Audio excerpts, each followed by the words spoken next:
Home stay staff द्वारा एक अमेरिकी पर्यटक पर कथित हमले के मामले में राज्य के गृह मंत्री जी परमेश्वर ने कहा, मानक संचालन प्रक्रिया एसओपी जारी कर दी गई है। होम स्टे संचालकों को नियमों का पालन करना होगा और लाइसेंस प्राप्त करना होगा।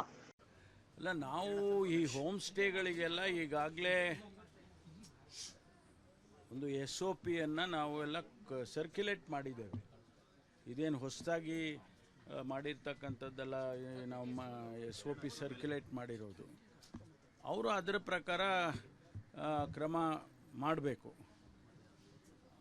ಯಾರು ಆ ವ್ಯಕ್ತಿ ನಡೆಸ್ತಕ್ಕಂಥವರು, ಹೋಮ್ ಸ್ಟೇ ನಡೆಸೋರು ಮತ್ತು ಅವರಿಗೆ ಲೈಸೆನ್ಸ್ ಇದೆಯಾ, ಅವರು ಏನೇನು ಕ್ರಮ ತಗೊಳ್ಬೇಕು ಒಂದು ಹೋಮ್ ಸ್ಟೇ ಮಾಡಬೇಕಾದ್ರೆ ಅನ್ನೋದೆಲ್ಲ ನಾವು SOPಯನ್ನು ಕೊಟ್ಟಿರ್ತೀವಿ. ಅದನ್ನು ಮೀರಿ ಇಂಥ ಘಟನೆಗಳಾದಾಗ ಕಾನೂನು ಪ್ರಕಾರ ಕ್ರಮ ತಗೊಳ್ಳೇಬೇಕಾಗ್ತದೆ. ಅದು ಗೊತ್ತಾದ ತಕ್ಷಣ ಪೊಲೀಸ್ನವರು ಅವರನ್ನು ಅರೆಸ್ಟ್ ಮಾಡಿದ್ದಾರೆ.